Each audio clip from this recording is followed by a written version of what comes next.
Well, hello everyone. This is the Six Nutz Podcast, episode 59. I am your host, Dave, joined as always by Jordan Angus and Paul Bourgon. Not Paul Angus, but Paul Bourgon. Right. Welcome, gentlemen. Episode 59. We are one away from 60. What's going on, boys? You know, you're looking at it. You know, you've literally been looking at the exact same background and everything. Like this, yeah. Yes, sir. I was explaining to someone yesterday about how, like, we were just talking about movies and stuff, and I'm like, I'm at the point, man. Like, I really, I'm gonna hold off on telling people how I've seen, like, there's 4 or 5 movies on Netflix I haven't watched, just because it's like sci-fi. I don't know if we talked about this last week, but it's embarrassing, you know, like. No grown man, like 43-year-old man, should be watching like 3 to 4 movies a day. Okay, I'm the other extreme, Paul. Like, I am embarrassed for the other reason because you will make the most obvious movie reference on the planet, and I'm like, oh, what movie is that from? Huh? Yeah, and that like your embarrassment doesn't hold a candle to my frustration that you don't get my reference. Yes, sir. When I drop I have pictures. I keep these pictures in my phone. I've got like 4,000 pictures of just the stupidest things, but like Pee Wee Herman going like, you know, or yeah, you know, like just like a gorilla, like, you know, drinking a Pepsi. But I keep them in there because I'm like, one day I'm gonna have a conversation with someone, and that's gonna be like I'm able to pull this out, you know. And yes, sir. It works every once in a while. Well. This is episode 59. We got a banger of a show. We will be doing, of course, our favorite segment called Hold My Beer. We will be doing Pet Peeves later on. So we know we're going to be a little fired up about that, and also talking some comedy along the way. So with that said, let's get right to it, man. Our favorite segment, it's called Hold My Beer. You're watching Six Nutz Podcast, and this is how I hold my beer.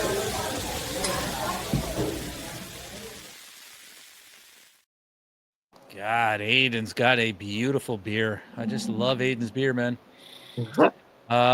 Yes, hold my beer. We go around the virtual room and introduce our beverage of choice. You know what? I never start this segment. I'm starting today, man, because it's lame. It's lame, man. I got Mill Street Organic. I said today, I don't care, man. I don't give a shit. I want a beer that I'm going to enjoy. I don't want to try something new just to try and be like Mr. 59 streak or whatever the hell it is. 59 consecutive different beers. I don't care anymore. Today, I was like, Mill Street Organic. Funny if you just never switched. And the rest of our podcast, however many more days we do it, you just drink Mill Street every time. That wouldn't be this funny. You know? It'd be funny if I gave it a different rating every time, too. Yeah. Every single time. 9.5. Beautiful beer. Mill Street Organic. You can never go wrong. So, yes, thank you very much. Let's move down over to Jordan.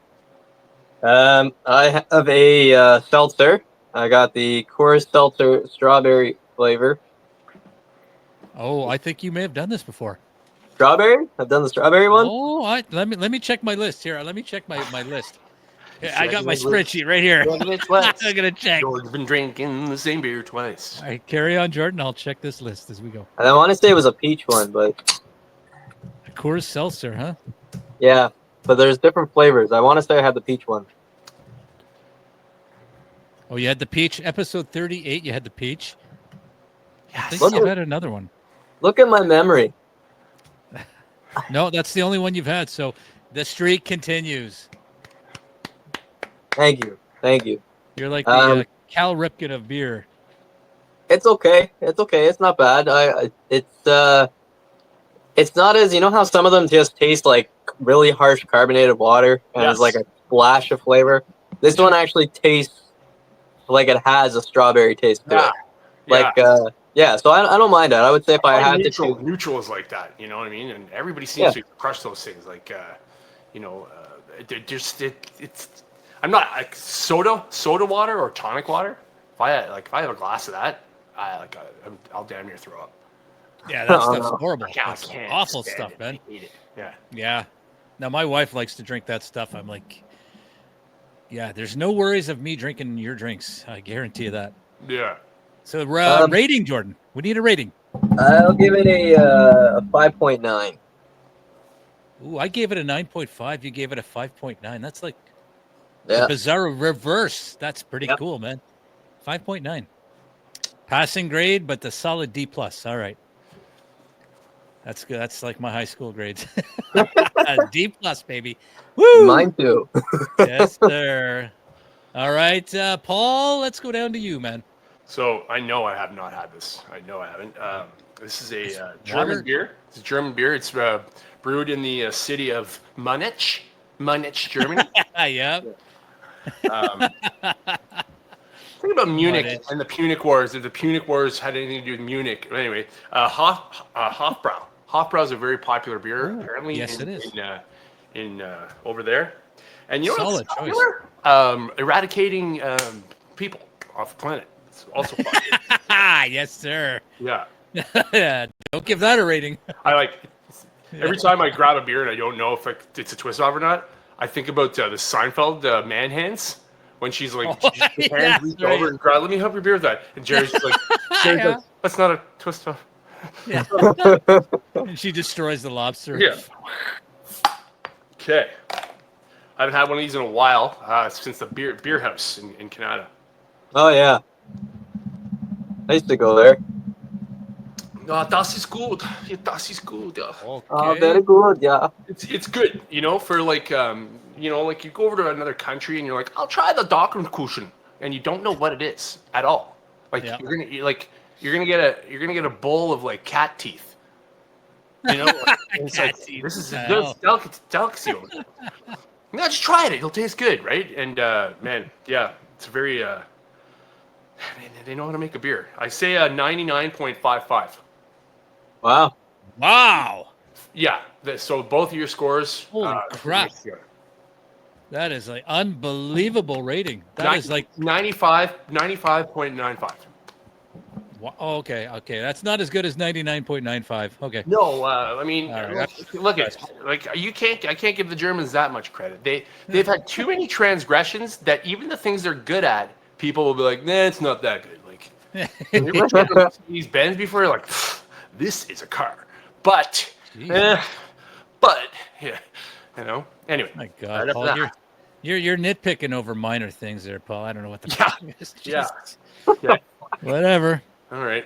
Yeah. All right. Well, that brings it close to our favorite segment, Hold My Beer. Before we came on, we were talking about. Well, Paul, why don't you show them your gummies, man? Your gummy. We were talking about a show. You guys are doing a show tonight, Jordan and Paul. I just have. I had to pick that up at the LCBO, and there's a bulk barn right next to it. So these gummies. Oh, I fucking love those things. Nice. Yeah. Those are you know nice. What I mean? They're like they're white on bottom. They're so so fresh. Yeah.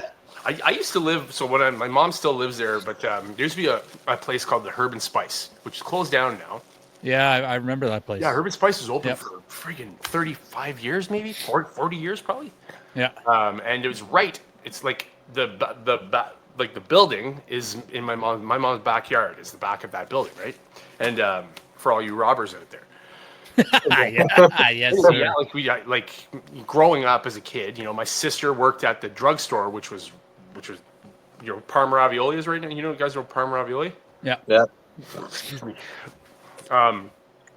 Anyway, yeah, so growing up as a kid, they had, you know, gummy bear section in the very back where they'd have their like spices and oats and all that kind of crap. And my sister's friends all worked there, you know what I mean? So I'd go in and I'd have $3. And you think this is a lot of gummy bears, man? I'm telling you, I needed a wheelbarrow to come out of the place. I would eat, and I'd eat the whole bag of gummy bears. I'd clutch, honest to God, 3 pounds of gummy bears. So you know, where's that got me today? I was in Bulk Barn a couple of weeks ago, and it had been years since I've been in a Bulk Barn, and Bulk Barn is low key one of the best stores ever. Pretty cool, yeah. And you know what? Stuff that's in there. Oh my God! Guess what? I don't care for or pay any attention to. you're not allowed to snack. You're not allowed to try it. I like opening up a thing, reaching in and grabbing. That was good. Like I like. Oh, really? Like I don't walk around and take handfuls of everything. But if there's something I see that I want to buy, and I want to know if it's fresh or not, I'm gonna take one. Okay, and I'm gonna eat it. Okay, you don't put your hand in there, do you? Not at all. Not absolutely not. I mind the protocols of that very much so. Never do I do that. But I was going to talk about this later on today in the pet peeves. But okay, like the prices of things lately and the way that the system is going.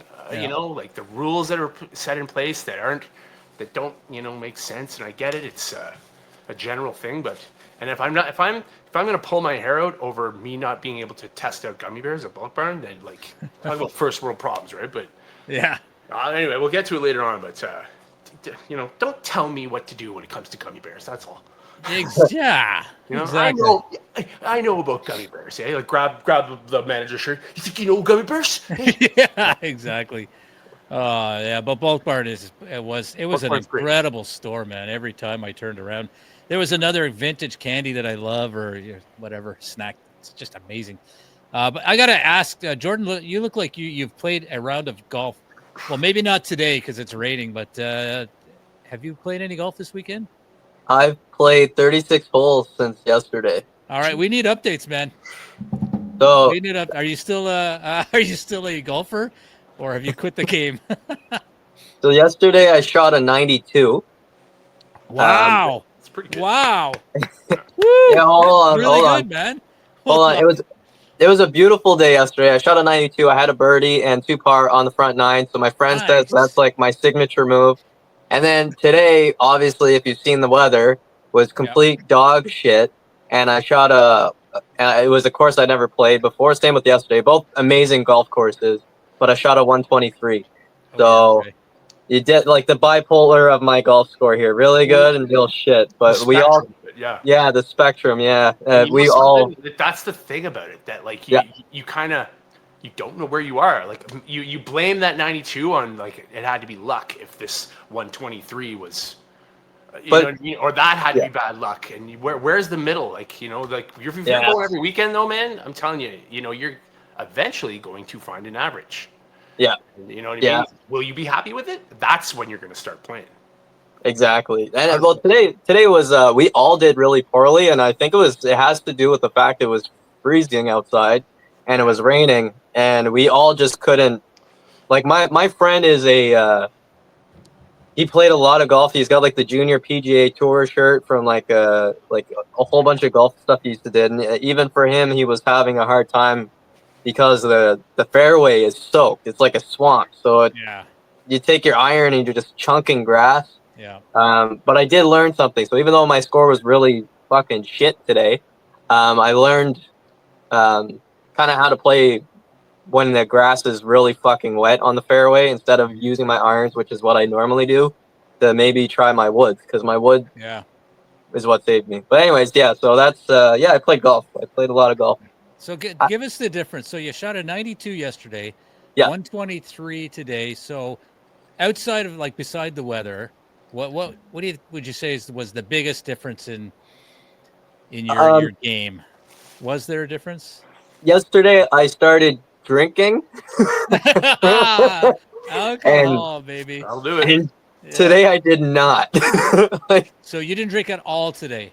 No, I only had a beer after we were done. I had a beer for lunch, but it was too cold. Like the cart girl wasn't out until like the 14th, 15th hole. So whereas yesterday morning I had an Irish style coffee and.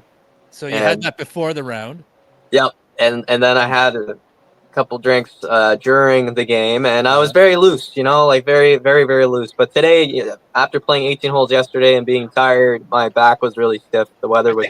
I honest to God, I'm not trying to be funny. I think there really is something that could be argued about, like,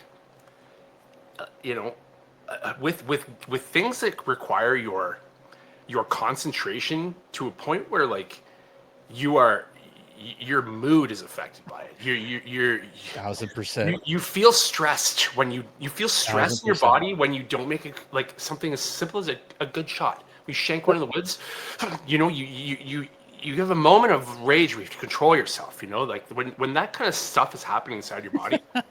I'm serious when I say 100% agree, man. about how a couple beers, you know, or like a micro dose of a gummy or whatever you do will assist you in not caring, not you know what I mean? Like, you know how some parents, like I know so many buddies whose dads smoke dope steady, you know what I mean? Like all the closet, like hide the dope, think nobody knows that they're doing it. But like, oh, hey guys, how you doing? Yeah, jump in the pool. You guys want a pizza? Sure. You know? Yeah. Not aggressive, like, you know, like balding because they're stressed out all the time, and you know what I mean, like all that. Like there's something to be said about it, but too many beers. Totally. And I think it's important who you're golfing with, because like I used to be for years I did sales, so I did a lot of corporate golf tournaments, and you're golfing with like customers and peers and colleagues, and so I found there was a lot more pressure to not be such a shitty golfer. Like when you're golfing around those types of people, if I'm with my buddies, nobody gives a shit. So a lot more relaxed. So it depends who you're golfing with as well. Yesterday was a work tournament through the, I'll talk about it real quick. Yeah, through the UBC built Local 2041. It was a tournament. And so you would think I would have been more stressed out because our scores were being tracked. And I wasn't like, I didn't care. And I don't know. I was making like crazy shots. I made a 20-foot fucking putt, which for birdie, and I was like, yeah, I'm definitely gonna par or bogey 3-putt this shit. And it just the line I found. But then today I didn't give a shit. I was with friends, and I'm like, you know, whatever, having a good time, and just absolute dog shit. Yeah, you do. You said, and that's the thing too, man. Yeah, that's a good point. Sometimes when you're with people, you want to play better, just, you know what I mean, and you don't even know you're doing it, but like you take things a little bit more serious, you know, like I know pool, I always juxtapose pool and golf because they require a long time of practice, not just in one day. Like you have to be playing it for years and years and years. It's the same as golf, man. You know, like you watch snooker competitions or 9-ball competitions, and it's like here they make it look effortless. It's, you know what I mean? It's like how regular golfer or pro golfers make it look effortless, but like that takes so much practice and dedication and determination and focus. You know, discipline to get to that point. And man, when you're with somebody that's like good at something and you don't want to like seem like you're shit. You know, you step it up. I used to golf with this one guy. He was a supplier, so I used to golf with him a lot, and he would shoot consistently low 70s. Honest to God, low 70s. Wow. And I've hated golfing with him because, you know, he's fucking driving the ball, you know, 250 straight, and I'm shanking it like 8 feet off the tee. And you know, but is he happy? Well, he kept saying, "Oh, don't worry about it, it's fine." But I'm thinking to myself, he's just saying that. He's really dreading golfing with me because it takes me like 15 shots to get to the green. Oh, Paul was good. Like you got some good shots. Oh my God, that was treacherous, man. I should have just picked up my ball and left, but I didn't. But anyway, if you can swing a golf ball and like a golf club and hit a golf ball and have the golf ball go a certain distance, and optically you don't look like someone with a cane that's put it down on ice and you're falling, like people have no clue how to hold it, you know, or swing. Excuse me, swing it. It's you know, that's one of the things that people point out about me with pool is that people think I'm a pool shark because I mind my positioning, I mind my stance, I mind my form very much so. Like where my you know, my shots are very, like, I don't make them all the time. Sometimes I do, and in my head I'm like, it's a Mitch Hedberg joke. Okay, can you act? Are you an actor? Yeah, when I'm playing pool and I make a shot, I act like I, don't care. Yeah. Anyway, I butchered that, but you get what I'm saying, But Yep. fuck, man. Well, clearly, I just want to play pool and golf right now. Yeah. Clearly, when I golfed, something I should have done more of is practice, which is a nice segue into what I wanted to ask you guys today about the world of comedy. A question, just I want to throw it out there. Something I've been thinking about, and I've been thinking, like, personally, I don't market myself very well. I mean, there's a lot of things I could do as a comedian that I should do more of, market myself, so on and so on. So I want to get your feedback, gentlemen, on, in your opinion, what is something comedians in general should do more of? Whether it be, you don't have to talk about yourself, you can talk about just the community or comedians in general. What do you guys think that something comedians should do more of, in your opinion? Yeah, opium.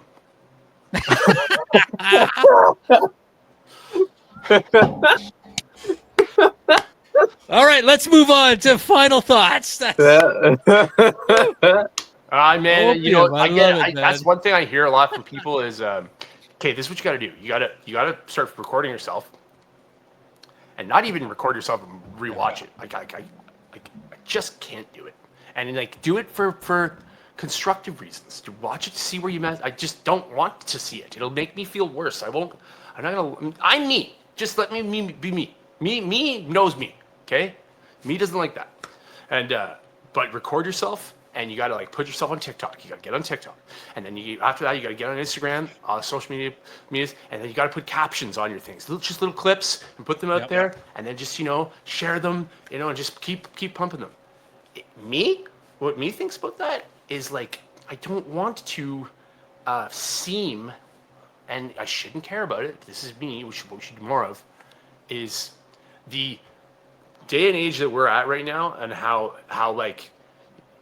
helpful social media can be for whether it's a business, whether you're some blonde with giant guns, you know what I mean?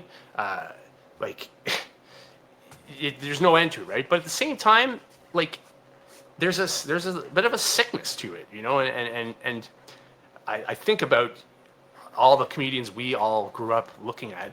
They didn't have that shit, and it wasn't around. Sure, it took them 30 years to get to where they are now in that sort of hierarchical.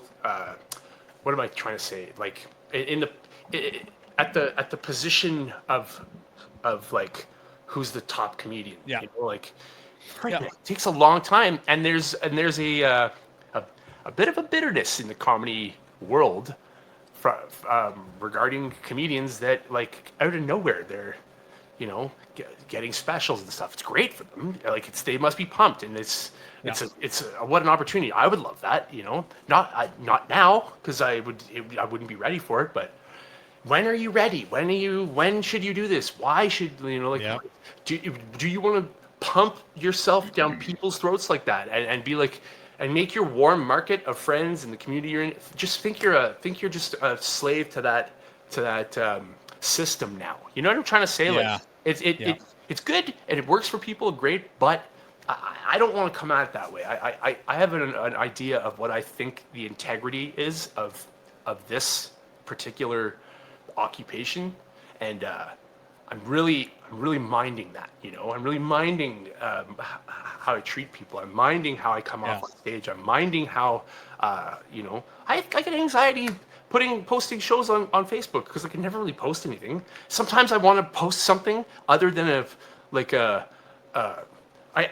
breakfast. I hear you. Yeah, I get it. For breakfast today, I had a huge piece of strawberry rhubarb pie. That's what I had for breakfast. Half of a pie. Okay? At 43 years old, this is what I want to post. At 43 years old, you should know that by this point that you shouldn't eat a half of a pie for breakfast. But I think that'd be hilarious. At 43 years old, guess what? You can eat half a pie for breakfast. You shouldn't, but you couldn't do it. You're I'm an adult. I can do whatever I want. Okay, you're 10. Exactly. You can't do it. You're a little child. I'm an adult. So, yeah, I know I shouldn't eat half of a pie, but I wanted to. And I thought about it. I'm like, I should post that as a quote from me. You should, man. That'd be funny. I know, but like, what I'm trying to say is, and I'll let Jordan speak here, but like, I get anxiety about things like how we're supposed to go about this process of becoming famous or whatever, or getting your name out there. You know what I mean? I really don't mind the idea of working slowly towards it. Where am I going to go? I'm going to do this for the rest of my life. I feel successful. Like the last show we did, Yuck Yucks, Jordan, when you came to that show, I felt good after that. Like I feel good per se. You know, there's times I get off stage, I'm like, that wasn't a good show. On to the next one. But like there are times like Monday, Dave at Barley Mow, and Wednesday, Jordan, when you're there, I'd be like, man, the last 3 shows I've done, I feel good. I'm kind of on a bit of a roll here. I'm expecting it to go down, which you definitely will, but it'll go up again. So I'm minding these things in a mature way. It's even surprising to me. So anyway, to answer your question, Dave, what are things that comedians should do? Figure out who they are and what they want and why they want it and what they're doing, why they're doing what they're doing, and trust yourself that way. Trust your instincts. Trust your heart and your gut when you're, don't trust your dick. No. Ooh. Yeah. So it's I think that's what comedians should do is stop listening to the masses and take advice, yes, from people, but be very diligent and be very confident in yourself. You know, it's a confidence game, man. It happens. Totally. You know, and there is the risk of posting too much. Like, of course, if you're always posting, you're like, oh my god, I wish this person would stop posting. Exactly what I was trying to get to. So there is that risk, yeah. Jordan. That's why Dave stopped on like following me, just because I was posting too much. He's like, "Fuck, he's so annoying." Yeah, I didn't stop following you. And no, you don't want I that. You want to be funny. You want to be surprising. You want to. Totally. Yeah, you know what I mean? Yeah, no, I'm kidding. I'm still following. I just have you blocked. That's all. I just have you muted. I've muted you. So I'm kidding. Yeah. It's the same thing. I don't know. This question could be a whole bunch of different things, and it doesn't mean one is right? Like there's so many things comedians should do more of. Yeah. For just to be a little bit different, I think, from my perspective, I think comedians should do more of not relying on their notes so much, even at open mics. Prepare yourself beforehand. Because if you're reading off a paper, you're relying on the paper, you're not really fluid with it, right? Like I've brought up my notes a handful of times, and I put them on a table, but I don't really look at it. What if it's a new joke that you actually wrote that day though? Like, because it's happened to me many times where I've thought of something like an hour or two before the show. I'm like, oh my god, this is hilarious. Where can I fit this in? And I hear what you're saying, but like, what about that? That's exactly why I show up early, so that way I can see who I'm talking to and I can recite my material. Not wrong.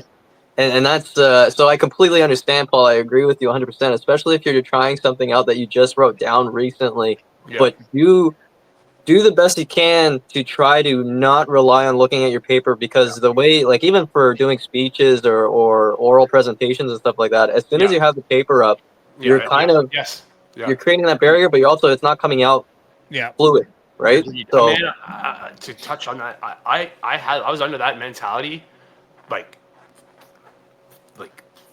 seriously. I was like, I would look at people who go up on stage at open mics, or like sometimes even at like the clubs with the phone and be reading their jokes, like not looking at it and then saying it, okay, but like reading it. It's like, what is going on right now? Where am I? So I agree with that. But when I started to see people at open mics do it, and see like Louis C.K. when he's at the Comedy Store or stuff, have that kind of, it kind of made me think, oh, maybe there's nothing wrong with that. But I do feel like that. What you said, I feel like that is something too. Like you should be prepared, even if your sets are switching up all the time, and you should have some kind of idea regardless. That's why I say I think it's the best thing to do that in the terms of being on your toes. Like, especially if you're watching a lot of these Instagram, TikTok videos, whatever, and you have the crowd work, it's mentally preparing you to deal with obstructions in your set and how can you navigate it without anybody else noticing. And I think that's great practice if you are writing new material, to do your best to not rely on your notes and your paper, because you might go up on stage and come to a blank, and instead of just standing there and going, shit, where do I go from now? You're going to have the practice to be able to maybe navigate to somewhere else until you can remember what you have to say.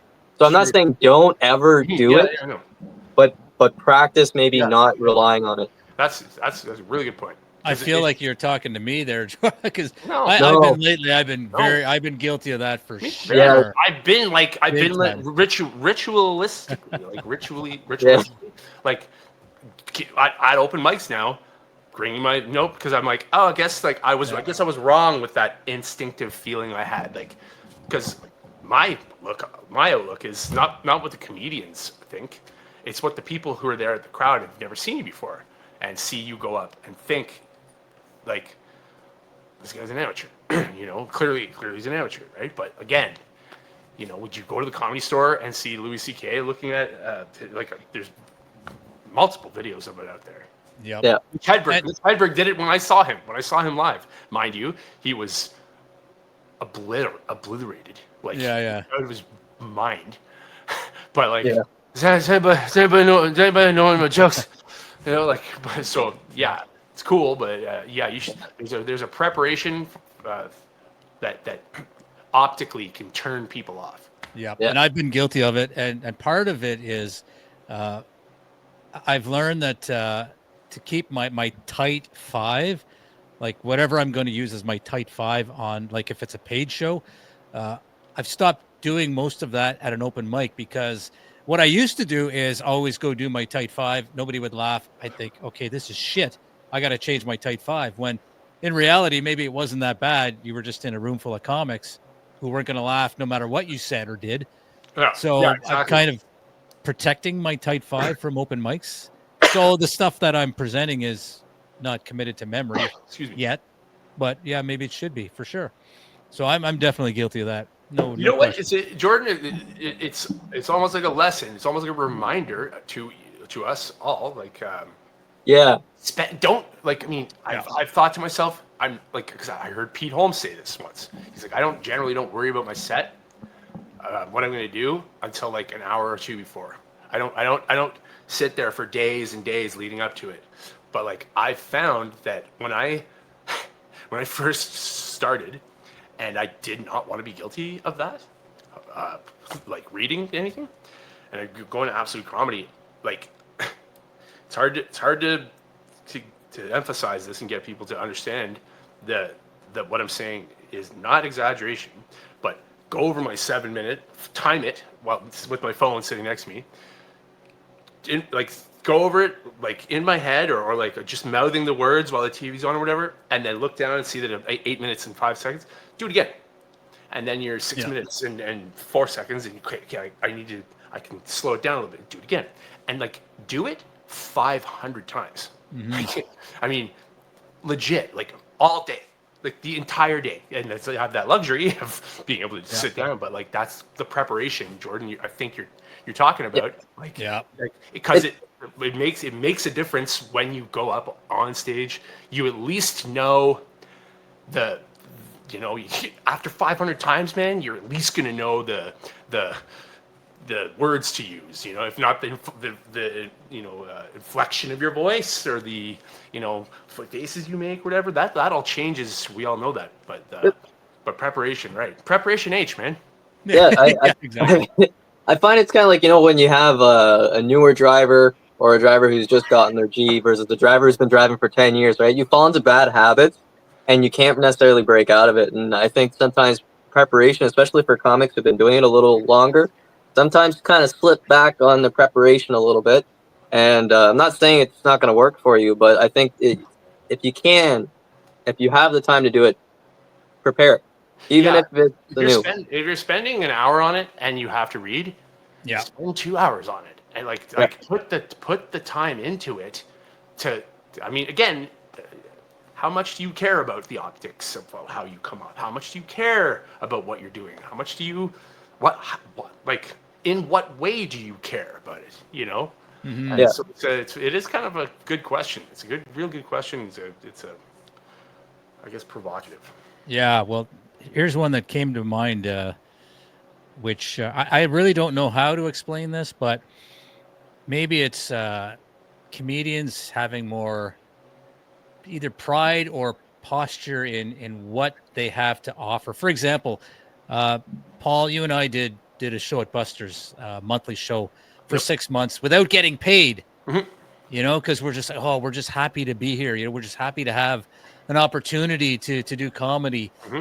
Whereas I sometimes wish comedians, and I'm guilty of this, would have more confidence. And hey, we're comedians, man. This is like material that we have put a lot of hours in. Yes. It's worth a lot. You know, it may not seem like a lot on the surface, but all the shit and pain and hard work that goes into it behind the scenes. I agree. Hey, man, we should have been demanding like Dave, 200 each from whatever the number is. But listen, I'm right there with you. But in that case specifically, we were a bad example. Like a year and a half into this. Call it professionally if you want to. Call it I don't want to say professionally because we're not getting paid, but it's our main focus. It's our like thing we do. You know, it's more than that. It's Anyway, we were very what's the green? Novice, we were green. Novice, you know, we were neophytes. Yeah. And to be demanding that kind of demanding, I think the way we went about it was very, very fair and very professional. We did all those shows. We benefited from it, from getting stage time, which we needed. We needed that. But after a certain amount of time, and this is the whole thing about when your passion starts to become financially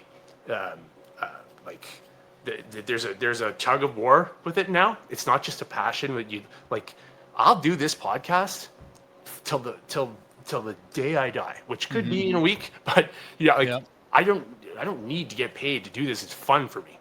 You know what I mean? If people want to start sponsoring and then money starts getting involved, it starts to complicate it, right?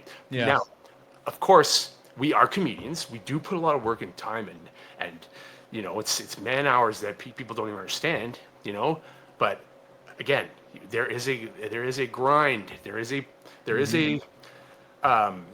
we got to get through the playground to be able to, I don't know, go home, whatever stupid analogy or metaphor you want to use.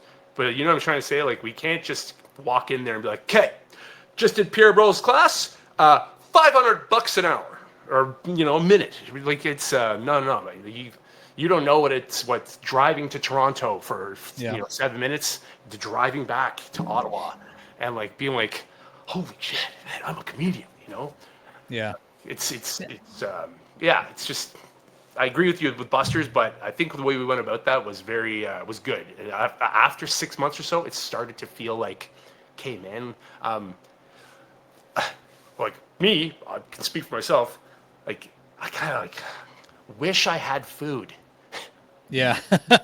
Well, so is it okay? Maybe it's how comedians are perceived. I think of when you were, Paul, you did that show at the Speakeasy, and the guy's trying to nickel and dime you on how much he's gonna pay the comedians, and part of the problem is that you've got a long lineup of people behind you willing to do that same show for less money, right? Pro bono. So you're doing it now. You're screwed, going right? on now, man. So it's kind of like as comedians, we have to maybe band together and. Well, listen. Say, hey, in that case, that example, I was referred to him. He reached out to me. I went down and met him, and hey, Paul, can you come down and check out something?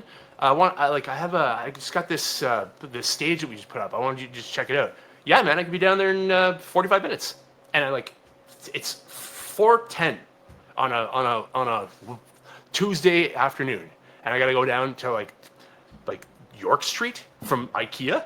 Holy Like, cow! yeah, Good man, luck. for sure. And like in to get ready, nice clothes, you know, my book in hand, but to write stuff down there, talking like the customer relations, if you want, like keeping him happy and saying, look, this could be done, like just like you said. There's a long line of people who would be chomping at the bit to do this for free. The reason why I'm charging is for the work I'm going to put into, and the only way you'll be able to know that is by seeing. And we did 5 shows there, and every one of them was sold out except for that one that I did with Glenn Foster, where there was 5 empty seats. Right. I don't know what it's like now. Okay, I don't know what the open mic nights are like at the Speakeasy now, but I made damn well sure that those seats were gonna be full. Like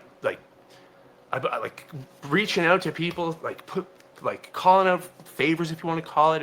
But going down there, talking to them, always being back and forth stuff while trying to come up with my act, my bit, and be good. You know, all that goes into it. So that's where that value shows itself. You understand? You know, like I would like to think I was providing a value that you wouldn't necessarily do with other spots. If you go into a place that guys like, hey man, you want to do an open mic here? I'm like, yeah, absolutely, cool. Would you do it for a couple beers and maybe $100? Sure, yeah. But like in my mind, I'm not going to be like be there 20 minutes. Sorry, Yeah. You know what I mean? Like I wouldn't be as focused on keeping all the plants watered, you know? Yeah. So I think in that situation, it required it. I could have gone less with it, but I mean, you live, you learn. Yeah. Jordan, what do you think? Nothing. Nothing. Yeah. He's still thinking about his 123. Yeah. Tragic. No, I think you need to be able to put a value on yourself, and also not. Well, I can understand a newer comic who's just eager at the bit, like you guys said, but I think it devalues kind of our industry a little bit when you have somebody who's only been doing comedy for 6 months who are willing to help a business out to put on these shows, and then when you request for payment, they're like, no. It makes it difficult for people, let's say in our situation now, to go into a venue and pitch these ideas, to have open mics or whatever, and expect payment when you have a newbie who's willing to do it for free.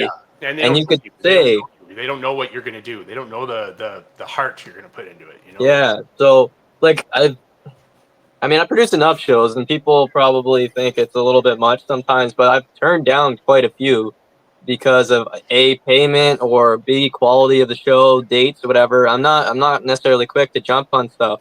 I also understand a lot about business and marketing and financing and stuff like that. So I don't want to necessarily waste somebody's time if I don't think I can bring them money into their establishment. Yeah. Which is ultimately, man. Can I touch on that for what you're saying? What you're saying before I forget this? Before I did comedy, I did 12 weeks straight of Dave, what we did at Buster's trivia. And Dave, you know that the form of the game, like I've never seen a trivia like that anywhere. I made this whole thing up in my head. I made up the whole format of that trivia to keep the customers there till the very end. Like you can win my trivia by shitting the bed the whole game. You could randomly get picked to go up on stage. You could win. The questions could be name as many chocolate bars as you can. So it's still. And Jordan, when you played it, you won because you were able to answer all the questions. So there's value. There's like a sense of you feel good either way. So I'm trying to keep people happy. I don't, because when you shit the bed the first round, the second round, and whatever, the third round you don't do well, you get your bill and you get out of there before the trivia is over. So like it's beneficial for so that's how it was. It's beneficial for the proprietor, the bar owner, because it keeps people there. It like I'm working on my comedy, so like you want to make it so that okay, I'm gonna make you money. Like bottom line here, I want you to make money because listen, they don't care if you are, friggin' Bugs Bunny or if you're Donald Trump. Like it could be the funniest thing in the world or the most idiotic. Yep. But like, if you're making money for me though, like it's a different cause. These bar owners, even these comedy club owners, it's dollars and cents, man. They don't care if you're funny. Like they call us, they probably almost don't want you to be, in that sense. But like bar owners, they're thinking of ways to bring in cash and money for the business. So if you can help that, and at the same time help yourself, that is how it should work. That I scratch your wang, you scratch mine. It's a contract negotiation, basically. Like a lot of people don't understand. You have to have something on paper. Bring to the table, yeah. Yeah, you have to be able to understand. This is what you're expecting. You have to see it out. Not like I hate this week to week shit. When businesses are like, oh, you can try it out this week and we'll see how it goes there. No, it doesn't work like that always. Hate that. Because you're building. You have to build the thing up. Yeah, that's why I'm glad. Like when I pick certain spots, I'm glad some of them are the way they are. Like the Canada or the Carp Block March show, we knew the Tuesday wasn't necessarily going to work, and they were willing to move it to a Friday when people are going to be coming in. Yeah, it has to be a little bit earlier in the day, but that's because the business venue wants there to be a reason why we're there. Yeah. And to have people come in, and that's how we can actually get kind of an idea of, is this what this demographic would like, and to continue to do it or not. So if you have a venue that's willing to work with you, it's always so much more beneficial than you're always going to be dealing with too, though. And this is something we all have to keep in mind, and we've all the three of us have experienced it. Mm-hmm. Is bar owners want to make money off you, but bar owners want to make so much money off you that they're like, oh my god, this guy Jordan, he's a cash cow. They don't just want to. If they're making $100 maybe profit, they're losing money. Yeah, like, that's the way to look at it. Like the busters, you know what I mean? Like I can't really afford that. Bullshit. Not to slag somebody publicly online, but like, listen, bullshit. You own a huge bar and you can't pay two guys $100 each to come in every Thursday, bring people in, put that time in, like for 2 hours. The thing about that 6 months, was just get a little piece of what our character is like, They did this 6 months for me. Not like when it comes time for us to say it, when you say, hey, look, it's kind of getting to be hard for us. Is there any way we can, no, I still can't afford it. And that was the thing when I was doing the Heart and Crown. I told you guys this last time. The 15 people came every time on a Tuesday night in the back room of this bar where they usually have it closed, lights off. So they'd have it back there, but like it wasn't worth it for them because they had to have a cook.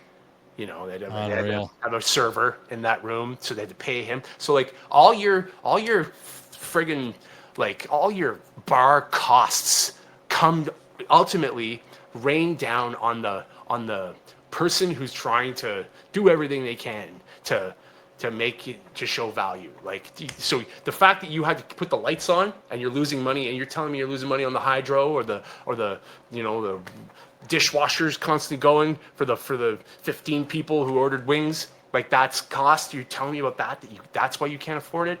Like, come on, man. So we've all had to deal with that stingy side of it, but business is business, man. It's and we were bringing in 40, 50 people a show, sometimes 20, sometimes 30, but like, when we really pumped it, when we had the opportunity to sell tickets and actually get paid, we brought in good comedians, which was another thing too, that, that's, if you want Dr. Oetker pizza, it's $5, okay? But if you want colonnade, it's $55. Yeah. Exactly. And you're gonna notice a bit of a taste. Yeah. You know what I'm saying? Like it's there's a reason why. Anyway, I don't want to get into hookers right now. My analogy is gonna really make my mom mad. Yes, sir. But when you're getting actually paid, and you can now bring in comedians that have been doing it for a long time and who are you can trust that they will provide value to your show in a way that they will be funny. They like, you know what I mean? And instead of having 2 or 3 people that just talk about, you know, like we've had a couple of those bobos come out. It's just like, oh my god, man, I can't believe you're talking about this, like men and women. Yeah, you know what I'm saying? You can ensure that nobody's gonna be offended. You can ensure people will be, you know, everybody's gonna be happy. So, man, yep, great question. It is an interesting discussion, and we will continue on in a future episode. But gentlemen, it is time to move on to one of this is one of my personal burpiest beer I've ever had in my life. If I was drinking burps, I wouldn't be burping more than if I was.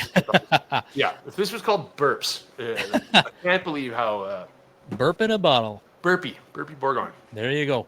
All right, we got to move on to a segment that one of my personal favorites. It's called Pet Peeves.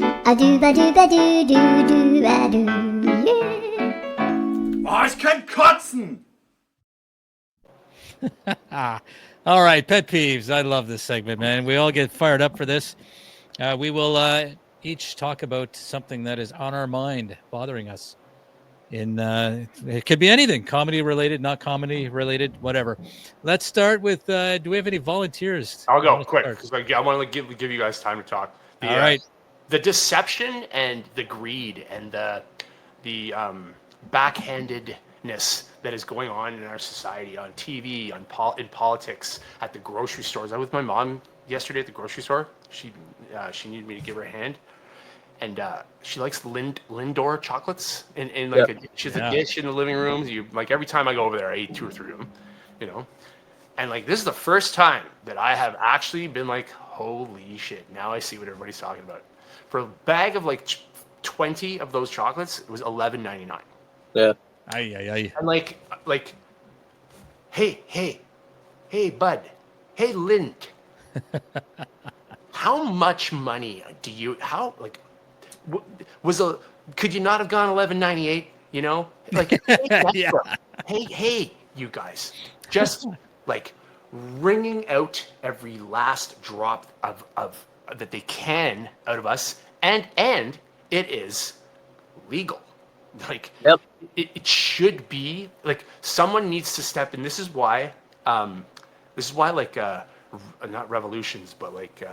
It's why people stormed the Bastille. This is why, like, governments have been overthrown. And like, we live in we live in Canada. It's like, I mean, good luck starting your own militia or army, where you're like, that's it, we gotta fight back. You know, Yeah. You'll go to jail, and the society as a whole will frown on you for doing something illegal because everybody's too much of a pussy. But you know what I started thinking about? And like, I'm going to admit, gladly, I'm going to admit this. This is an example. These things, I've mentioned it before, okay? Cat toys. Yep. Foam squeezy cat toys. The reason why I get these is because the little plastic ones with the bell inside of it, when you're laying in bed at 4 or 5 in the morning and you just hear a what sounds like an elephant running through the house, taking a fucking ball with a bell in it. So this is $10.99, okay, at the grocery store. And I was like, that's it. That's it. Every time I go to the grocery store now, Paul, if you're going to make a commitment to this, you have to do it every time. Every time I go, I'm going to walk down that aisle, grab this bag of 4 things, open it up, take the 4 balls, put them in my pocket, and like not hiding sneakily, like rip the plastic, put it in my cart, okay, the empty plastic and the ripped cardboard thing you hang on, and then go to the cash and throw it out without being trying to be ninja, like don't want anybody to see me, like in front of some, like throwing out that garbage, never paying for these again. I've got like 200 of these around my house. Okay? So like, what did you just admit, Paul, that you're stealing? Yeah, these 2-cent things that are $10.99. Yeah. That guess. You know what? you're doing it to me with every other thing in this store. I'm going to do it to you. Well, an eye for an eye, like makes the world go blind. You know, 2 wrongs don't make a right. Yeah, well, I don't care if there's 3 wrongs. You know, there could be 50 wrongs. There's a million wrongs. You know, like who's going to pay for it at the end of the day? Like, well, in my mind, Loblaws. You know, it's just going to turn on the customer, and then the prices are just going to continue to go up because they're going to notice all that shit, and it's just the way it's going to go. But no longer will I just go like this, okay, and go, all right, just whenever you're done, let me know. You know, just ram it in there, you know, and then you have no gas in your car, and then you get out, and you're like, oh, I got to take another nozzle in the arse again, like. So like, I have no problem. Not that I'm going to go on a stealing, shoplifting spree now, because I'm almost obsessed with the idea of integrity and doing the right thing, even when no one's around. You know, like trying to like not be a piece of shit to society, but like I got my one bugaboo here. You know what I mean? So deception, that kind of. How much can we screw people over to the point where, like, look, you guys got to know, you guys have to be feeling it. Like, everything is becoming harder and harder and harder, and all people do is just talk about it and complain. Well, guess what? I'm doing something about it. Yes. Yes. I love it, man. Yeah. Right on. All right. And the call from my mom will be like, "Are you telling me to steal those cat balls?" You're going to jail. You're going to jail. Good. And you know what? Right. I will go to jail for it. If I get caught and I get arrested, I will go to jail for it. And like, I'll go to court. I've talked about this with my friends, but they've laughed at me. I'm like, no, I'm serious. I will pay the price of whatever they want to do to me for it. But like, I will accept my actions, but I'm going to, in the meantime, just not take it, just take 10 less wieners in my bum. All right. 10 That's wieners it. in the bum. That's a great pet peeve. I think we all have that pet Yeah, peeve. man. Yeah. Yeah. All right, Jordan, over to you. What is your pet peeve for today? Quick thing for Paul, those Lindor chocolates, I just want to let you know that it's a fucking ripoff, because the Lindt rep used to come into my store all the time, and when the chocolate was close to expiry, that asshole would mark it down to like $2-3, so customers would buy it. And if it was a couple days before expiry, he would just stick it in the staff room for us to gorge on like fucking heathens. Jordan, Sports Experts. I used to work there. Okay. Yep. Sports Experts. When I started to be able to read the barcode, the numbers on the barcode, like 3 numbers in would be like the date they got it. Like 5 numbers in would be like the model of it. And like there's like 15 numbers on these things. And there was one area where the numbers consecutively, that area was the price, the cost, what they paid for it. And like Columbia jackets and North Face jackets, they paid $90 for them, and they and at Sports Experts they pay $90, but they're selling them for $700. Yeah, and you're like, that's not right, man. Like, I mean, like supply and demand, fine, but like greedy pigs, man, greedy pigs. It's just. But you know what really is a big pet peeve of mine right now, and it probably kind of touches base to what Paul was saying a little bit. It's actually big box retailers trying to get money from people for fucking charities. And when you're in line, like I know there's a lot of self-checkout and stuff, but I still sometimes go to an actual cashier because they're actually getting paid to be there. And you have them ask the customer, and the customer goes, "Oh yeah, I guess I can." I want to yell at them. You're like, "You fucking fool!" Yeah, where's that money going? You're giving these big companies a fucking tax write-off at your expense when you're having a hard time buying groceries, and you're giving them an extra $2 to take out of your wallet and donate it to charity under their name. Charities are iffy, man. Well, I know charities are iffy as well. I've seen it visually, but it's like you're helping not who you're trying to help. You're helping the asshole who's fucking you in the butthole. Yep. And it just makes me fucking furious. Oh yeah, for sure. And it's always children related, right? So you feel guilty saying no. You feel guilty. Or cat related, you know? Or You're gonna corrupt my cat. bullshit. Good luck. And you're like, well, why is the government not doing anything about this? Maybe because the fucking lobbyists or the grocery stores and pharmaceutical companies that give these assholes money to make sure that they get what they want if they're in office. Okay, You scratch my wiener, I scratch yours, man. Exactly. People talk about it all the time. That's Jordan. People just talk about it. Like, Yeah. They're complaining. I'm through. Yeah. Like I want something like we're saying. I want something that'll make me feel a little bit better. Yeah, I might take a chocolate bar from now on. Like, I might just do that. Every once in a while, take a chocolate bar. Yeah, Not from a corner store. No. No, like Loblaws. like it's like, oh, you know what? Drive out in the Force 17 or 16. Go to the Tesla dealership. Steal a Tesla. Just one. Don't get greedy. Take one. And it's yours now. You know? No, we're not promoting theft as a way to get back. No, but it's just like that is how they would feel if they saw that on camera. Like, look at this guy. He's taking a chocolate bar. He just walked in with a chocolate bar. That's how we feel every day of our lives, man. And it's getting worse now. You know? So freaking like $400 for a Bell TV, internet, and my phone with a 30% discount. Yeah. And TV sucks. And the internet is like with the bar, it's fiber. It's like, man, it's the deception of what we provide, what we give you with all this. It's lies. It's trickery. Yeah. And you know what you do, Jordan?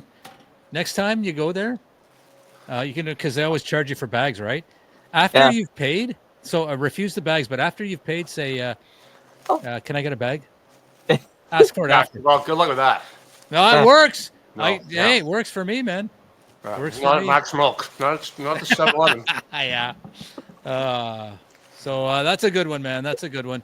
I will finish off with my pet peeve is how can I call him? Johnny Gas Guy. And we all have them, and maybe you guys are these guys who watch the gas prices, and if it's like 2 cents cheaper over here, you're like, hey, I can get gas cheaper over here, $2 or 2 cents less at Maryville, or you should, hey, why don't you try over here? It's 3 cents less over there. I'm like, okay, look, by the time it takes me and the gas it takes me to get there to save the 3 cents, I've already spent more. You have to wait in because freaking boob 99 I'm like, you know what? Just shut the hell up. I don't need gas right now. I usually don't need gas anyway. But they're like, oh, man, I can tell you where to save gas. I can tell you where to save 2 cents. You got to drive 100 kilometers to get there. I can tell you where to get Shut up about it, man. Where to get cat balls. I can tell you where to get cat balls. That's fine. If it's cat balls, fine. But if it's gas related, you know what? Whatever. You're going to pay 2 cents a liter more on 50. That's like $1 more. Like, what are you trying to do, man? You're nickel and diming yourself, man. You're killing yourself to save like $1. Gas too, man. Like, Jesus Christ, man. Get a goddamn life. You guys remember? What is wrong with these people, man? What is wrong with these people? Gas was 49 cents 12 years ago for a liter. Right? Remember it was 38, 39 cents. And then remember 69-cent cheeseburgers? Go in McDonald's up now. $4.49 for a cheeseburger. It's insane, man. It's insane. Man, like but I wish you just save your breath, man. Just save your breath. Don't tell me about cheaper gas. Just save it. Yeah. Save it. Because then you have to go, oh, really? Okay, I will go. I'll do that right now. Don't get gas then. Don't get gas. Well, I mean, I need a car. Well, the car's too expensive. Well, don't buy a car then. Take the bus. Okay, well, do you want me to? Okay, well, are you gonna clean up? Are you gonna clean up my brains when I blow my fucking head off out of depression? Because I had to take the fucking bus to go down, and pay $10 or $11 for cat balls. Like, fine, I will get rid of my car. I'll get rid of I won't get gas, but I'm gonna rent from Asplund a tree, a wood chipper, and I'm gonna make you watch me jump into it. Okay, so you're gonna live the rest of your life seeing a human body turn into a red spray. Okay, why? Cat balls. Oh man, cat balls are my pet peeve. Gas. Anyway, I'm also maybe I'll save this for the next time. But perfect lawn guy pisses fucking me off. Loser. What a fucking loser. I see there's this one guy on my street. Every time I drive by, he's out picking weeds. I'm like, For fuck's sake. I am Fucking an loser. imperfect lawn guy. I just Jesus mowed my Christ. lawn on Monday for the first time this year, and like I Fuck off might with have to that call shit. an immunologist for the allergic reactions I had. I'm not kidding.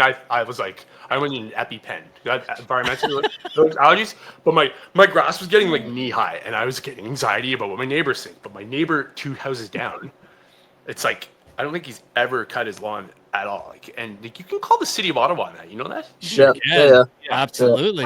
But again, it's like comedy, right? Like, why are you doing this? I shouldn't care, but I just don't want to sit in my house and be like, I wonder what my neighbors think of me. They're probably like, Paul, he's there all day watching movies. Why isn't he mowing his lawn? You know what I mean? And like, gripes. Yeah. No, So perfect my lawn guy. lawn is mowed. I mowed it twice now. It's all nice, and I feel a stress leave my body about it. But like, Yeah. like, you know why? It wasn't lawn. It was dandelions. It's Oh just yeah. Tell me about it. dandelions. So perfect lawn guy does not live here. Yeah. No, perfect lawn guy. I hate you. And Fuck if you're watching this podcast, burn in hell. Yeah. Fuck perfect lawn guy. Yeah, We're not playing exactly. golf on your lawn, asshole. Exactly. All right. With that said, we've gone over an hour. It's been great. Let's get to final thoughts.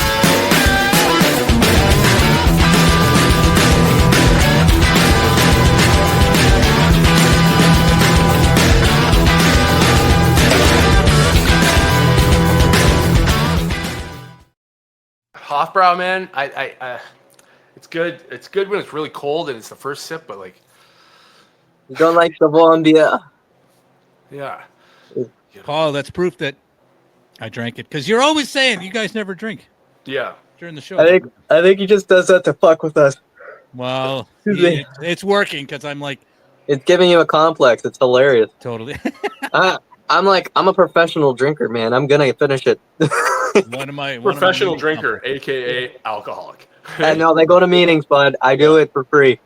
I'm a scout for escorts. You know, you're a prostitute. You rent prostitutes. All right. Final thoughts for episode 59. Jordan, we'll start with you, and we'll end with where'd Paul go?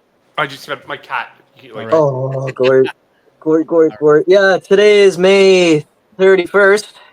We got a show at Portage Orchard. That's bi-weekly now. I will be there. I will not be performing, but I will be there. I will be checking your tickets and making sure that you're not trying to steal a seat for free. Because I'm not Loblaws. It costs me money to do these things. And I would like to be able to give my comics a little bit of pay. So, Jordan, why don't you ask for charity money like when people check in? I should, eh? Throw in a couple extra Why don't you bucks. pay people in cat balls? I can help you with that. Yeah, I want to say this month was a little bit slow for me. But June, I got a lot of shows. Well, bigger shows, I have to say, bigger time for me. So I'm going to be preparing a lot for that. June 6th is Battle of Ontario. We're all headline. We got Paul on the show for Team Ottawa. We got our host, Dave. June 9th. Sorry? Am I hosting? Holy fuck, man. You got to see a doctor. June 9th, I'm at the Royal Oak featuring, and then Barley Mow. I just saw that today.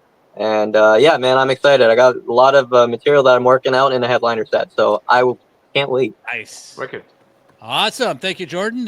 Paul, let's go down to you. I'm at that show tonight with Jordan.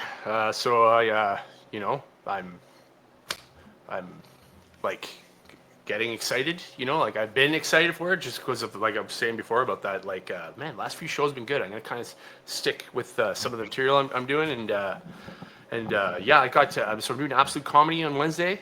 Nice. Which is good. I signed up for that Prove You're a Comic thing just to prove I'm not a comic. Yeah. You know what I really prove is that I'm not a comic. I'm just a guy that gets up and talks in front of people. But I'm at the Battle of Ontario, like Jordan said, and yeah, I've been starting to get a little bit busier. And again, with that being said, I know that there will be 1, 2, 3, maybe more weeks where I'm not doing something. It's just that trying to keep the consistency, because ultimately, like I said, yeah, you leave a show that you feel something you're passionate about, and you leave and feel good. like that's good. That's good for you, mental health speaking, and and plus, like I get to be like, oh, I don't have to work for the next week now. And I'm off now for the next week. Yeah.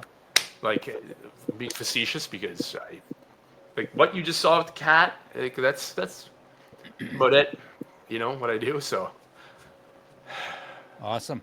Well, thank you, Paul. I appreciate that. Final thought. Were you done or? no, I wasn't done, but Okay, I wanted to drag that out until you guys both started to laugh at me being an arsehole about how like I work for one night a week or 2 nights a week, and I'm like, man, I'm so busy. What am I gonna do? How do I fit it in? But anyway, that's it. All right. Thank you, Paul. I will be hosting the Battle of Ontario on Friday. Good luck, gentlemen, on your show tonight. I will be helping my son move tomorrow, so I may not be walking for a few days after that. We'll see how that goes. I'm no spring chicken anymore. And my final thought is F cheap gas guy, F perfect lawn guy. Yep. You Fuck both you. Exactly. Fuck you, cheap gas guy. You're probably perfect lawn guy. Go fuck yourself. Yeah, and if you're the same guy, then I hate you even more. Yeah. That said, Fuck. thank you for watching episode 59. We will see you all next time. See ya.